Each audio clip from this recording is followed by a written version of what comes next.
Well, hello there guys, and welcome back to the channel. So we had a doozy of stream. It had some very good things, and it had some, let's call them disappointing things. It had some controversial things. So I think for the most part this will require in fact two different videos. Well, I will touch about the controversial things in this video as well. I do not want it to be turned into a wholesale rant about some of the things that Kabam's going to be doing. And yeah, so this time around, two different ones. First, let's get the recap done. So, stream was an hour and a half. I'm going to try my best to recap everything of importance within, let's say, 15 to 20 minutes. But I do have quite a lot to get through with. The secret codes being changed in their live streams, honestly, I think it's a fairly mid idea at best. I'm personally not a fan, but, you know, if you like the whole secret code thing, fine, you can get Sensor Crystal by watching the streams. There was obviously the giveaway, and most importantly, there is the Valiant event quest, right? That is very significant. It's a very big change. So, launching on May the 7th, this is going to be testing format for May and June releases for Valiant event quest. So, 6 quests, only 1 path per quest, love that. 15 fights per path. Each quest has specific class restriction, 1 champion team slot, required choice node between each fight. You can use any class for the boss. Fights pulled directly from the Thronebreaker EQ. Rewards are earned in all 6 of the quests, and open to all Valiant players without Thronebreaker EQ completion. That I love. This is effectively the mini monthly Crucible, which I think was a great idea. Love that quest. I'm hoping, and I'm sure that I will enjoy these ones as well. So it sounds quite awesome to me. Will make for a good stream material. And on top of it all, it has good rewards. Now these are not all of the rewards, because I do suspect that there are some tier 4 alpha stuff missing and things like that, but it has 150 units, which is surprising as units are making a return to the event quest. Full on 7-star crystal, 8,000 titan shards, 25k tier 7 basic catalyst fragments, which is quite a lot, 2,000 awakening gem shards, which is awesome, 16 6 stones, and a 6-star relic, and a tier 4 basic alloy. So the rewards seem good. Again, I do think that there are a few of them missing, because it would feel a bit weird them leaving out the tier 3 alpha, tier 6 basic, tier 4 alpha, all that stuff. So hopefully those are in there as well. I kind of suspect that they will be. Side quest is going to be fairly straightforward. 3 champion restriction. There's effectively going to be that mini quest map where you need to choose whether you want to do all the fights, or you can go straight to the boss and not select basically any of the rewards. But, you know, nothing too special with the side quest happening. One of the big things is MCOC on PC launching on May the 15th, in addition to the fact that May the 15th will also feature a mid-month Kabam live stream. So Kabam is going to be doing another stream, which, you know, we're going to be watching. We're going to be seeing what happens. I do want to try out the game on PC myself as well. Haven't had the chance to do so, and look forward to finally getting that done. And here are some clips from the trailers. Obviously, you will be able to use controllers if you want to, or just play with keyboard. Now we have also unlocked the milestone of 100k people subscribing to the PC release. Now let's take a look at the champions. So the Cyclops buff looks fairly straightforward. What you want to do is intercept a lot or finish with mediums and build up your prowesses. And once you do so, once you do have a fair amount of prowesses, then you want to try and intercept with your level 2. And you're going to be dealing a lot of damage. And you're going to have these power efficiency thingies. And then you want to try and do that again with your specials. And then effectively that happens. The build up again is fairly straightforward. You build up effectively 3 bars of power, which you are unable to use if you are under 20 passive prowesses. And then you can spam your level 2, level 1, level 1. It's kind of similar to Vision in a sense. It kind of reminds me of, where you just spam these specials repeatedly for like a full-on cycle. And once that's done, you kind of need to build up 3 bars of power. Again, one of the cooler things obviously here is the true focus being easily present and refreshable. And yeah, he looks alright, to be honest. We'll see that fully. So consistent true focus buff. Look forward to utilizing that. Power efficiency, prowess passives, precision passives, new adrenaline mechanic that effectively lets you adrenaline your bleed damage back, and a few more things. So that is going to be in his SIG ability. So stands perfectly still, does not walk at the opponent, and lots of damage and pew-pews. Okay, so that is Cyclops. Cyclops will be available for trade-in starting May the 17th, but as such, he's going to be released on May the 20th, and May the 29th is going to be time for Crystals Arena, but yeah, early access bundle May the 20th. Now, we're going to take a look at Yelena Belova, and she looks defensively also very annoying, so I do have a fairly bad suspicion she's just going to be another melee defender.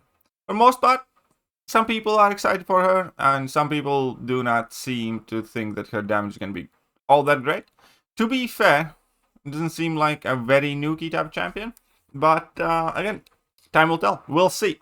I am not going to draw any final conclusions, obviously based on the initial information. She does utilize the reversal mechanic. She uses her combo meter effectively as a currency. She does have the impact passive, which is another giveaway that it's probably a defender, because impact passive typically is really useful for inflicting more block damage, which is typically what defenders do. But hey, I'm not saying that she's gonna be bad in attack or she's not gonna be a defender or something like that. I'm just saying it looks a bit sus. It looks like block damage is going to be a thing with this champion, and the reversal mechanic is going to be quite annoying too, evidently. But yeah. So this is how her gameplay looks like. A bit sus.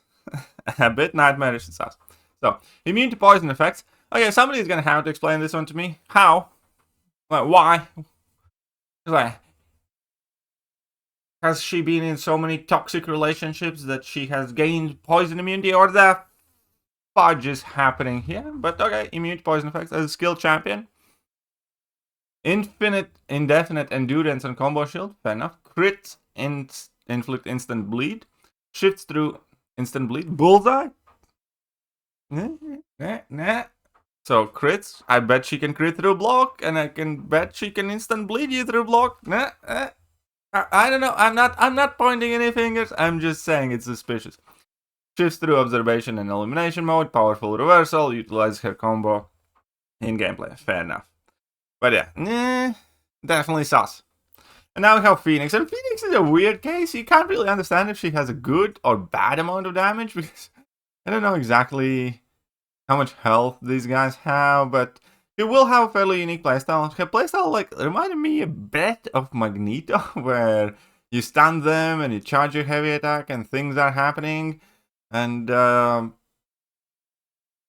another thing, because Kabam made the Phoenix rework immediately redundant, effectively, but we'll get to that in a bit. But yeah, so she's interesting-ish. You can spam some specials, but again, you can't tell, is that damage really garbage, or is it decent? I don't know. Is that a garbage damage, or is that a good damage? And how difficult it is to pull off that loop? That's also like a big important thing. How? If she's a good counter to Zola, I mean, that would be cool. We need that. She does have the passive stun in her kit on, the combo, so she can heavy. So she's going to have easy access to heavies. That's going to be nice. So Zola seems to be going away, but very unclear with this Phoenix. Perhaps what is the most unclear thing here is that Kabam also backhanded Phoenix so hard as I have seen any champion getting backhanded. And you guys are going to get it in a second. But the point is, Phoenix has some cool things. She can, obviously regen and whatnot.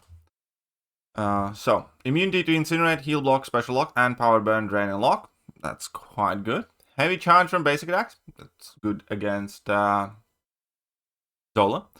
Extremely sustainable. Always encouraged. Beauty buffs from her special one. Cosmic Flame Aura to inflict incinerates and instant bursts. Alright, fair enough. And then we got revealed our Cosmic Champion. And this is where the stream kind of took a very dark turn very fast. Because, fair enough. We see Groot. I accept that they're trolling. You know, they always like to troll, they try to be fairly serious about it. And here's going to be the one thing that really pissed me off, because I have zero doubt in my mind, if Kabam made a champion as bad, as crappy as Groot today, and if that champion was, let's say, would be released next month, I have zero doubt that all of the people participating in production of this live stream and the trolls and everybody else would still be trying their hardest to genuinely sell that shit champion to you. So, you know, half of the humor was at the very least absent, if not rage-inducing, to me personally, because I just knew, like, whether it's true or not, which obviously the Groot was troll, again, I had zero doubt in my mind that Kabam would actually try and sell, you know, the shittest champion the hardest they can. So, you know, whatever. Here's the actual Cosmic Champion. And again, it is a not Hulkling. It is a not CGR. And it is a brand new Dark Phoenix. So some people love and want Dark Phoenix. There are a few issues with this, though. Right? There are a few issues with the Dark Phoenix thing. Number one, even if you like Dark Phoenix, most people still watch this announcement as a borderline net negative, because everybody thought the rules of the game here are Kabam is going to be releasing one of the most OP champions in the game per class that are rarity locked. They broke that. So it is out of the blue, and I think announcement of Dark Phoenix would be wildly celebrated if it wouldn't be instead of one of the champions. In fact, this entire thing seems wildly out of place, because Dark Phoenix, and here's the kicker number 2, not actually going to be in the crystals either. It is only going to be the 5 other champions. You see, Dark Phoenix you can acquire as the final milestone in the Heart Fire event. So, you can't even get her unless you get to the final milestone, which is probably going to cost like 40k units or 35k units, somewhere in between that area. They have zero chance of pulling her anyways. There's no Cosmic Champion that everybody was excited. There's no specifically CGR Hulkling that just about everybody was waiting. And there's more! He is going to be a potent defender, or as some people there said, a must-have for your Battlegrounds deck, for instance. And Alliance War. Oh boy. This is going to be where we start making a separate rage video, but, you know, we're going to keep things light and breezy in this one. So, she's immune to Incinerate, Nova Flame, Power Drain, gains passives if her buffs fail or are nullified, inflicts Nova Flame, consistent Safeguard buff, Powerful Fury from her special 2, Phoenix Rising Charge for Immortality, and she's going to be a potent defender. So let's take a look at that clip again. So she does have Pulverize on her level 1 as well, so she will get basically a faster ramp up against tech armor up characters. You know, it's nice. And she gets rooted using her special attacks as well, somehow, I believe. And then there's going to be the Nova Flames, and level 3 has permanent Nova Flames, and she does have some massive healing associated with her as well. And the Safeguard, obviously, is going to be... So this, is, again, feels kind of dirty, because number 1, she makes the regular release Phoenix probably significantly less hyped. So by doing this, not only Kabam destroyed the hype of other players who are hoping for CGR Hulkling, based on the, you know, parameters that Kabam set for their event, because this is incredible. This is bullshit. This is Kabam playing outside of the rules they themselves set. The champion exists as a 6-star. Everybody wants a 7-star. They are in the Heart of Fire event. That is what we all thought is going to happen, but nope. Kabam breaks that precedent. Not to mention the fact that this champion doesn't even actually enter the Heart of Fire. Right? It's only going to be like a final milestone, so you have no chance of pulling it. It is not what you wanted or expected. It is going to be a must-have defender for competitive play. And it also kind of undermines the Phoenix buff. So, effectively, we're going to have the poor people Phoenix and the good one. I don't know. We'll see how it works out, but definitely separate video topic conversation. So, yeah, here we go. So, you know, she does have, like, no flame charges thingies. She is primarily, I assume, going to be a defender, but, you know, likely has some offensive use. There's that Safeguard, there's the Fury. We will have some crazy amount of regen as well, based on the amount of energy damage you do once that, Immortality is active. So in theory, she can just about regen back like a full health pool. It's going to be interesting to see her, but again, this is not what everybody expected, and there's so many people not happy with this right now. But fair enough, we're gonna get Dark Phoenix in the game, I suppose. Let's look on the positives. And that's the level 3. Level 3 inflicts permanent Nova Flames. Kind of cool. And you can stack them up in the longer form content if you find yourself with the need to use her for longer game content, I suppose. And here we're going to see her regening quite a bit. So she's going to trigger her Immortality. And she does have some Nova Flames active. And check that out. She regens all the damage that she does whilst her Immortality is active. And she can go back to full health. So that's kind of interesting. So this makes no sense to me. The Dark Phoenix is not the 6th champion because she's not going to be in the Crystal either. But okay, fine. Now I got Radiance. So monitor for a few seasons once all modes have been implemented. For Radiance, we're going to get to that in a bit. Regular updates, exploring, consolidation of other currencies, adding in-time exclusive items in store, big ticket items like rank up gems, limited crystals, ATC, more cosmetic items, exclusive chase champions is what's planned for the Radiance store. The first one is the Gutted Magic. Okay, let me break this down for you. So Kabam is, in fact, buffing, reworking Magic, and releasing her as 7-star next year. And she's going to be one of the champions in the Radiant store. So this is another thing that, some people are upset about. For me personally, not so much. It's just that I immediately want the Magic less if I know she's going to get reworked, because for sure she will not be able to, consistently power lock opponents at level 2 in the corner. And, now she's just another random champion that Kabam is going to release. Effectively, Kabam, by saying Magic is getting reworked, have turned Magic into any other goddamn champion I have no clue about. Because I have no idea what they're going to do with her kit, whether she's going to be good or whether she's going to be bad. And therefore, my reaction is not explicitly negative because, 5-star Magic is 5-star locked. Like, that champ is as good as dead to me because, the game has moved way past that.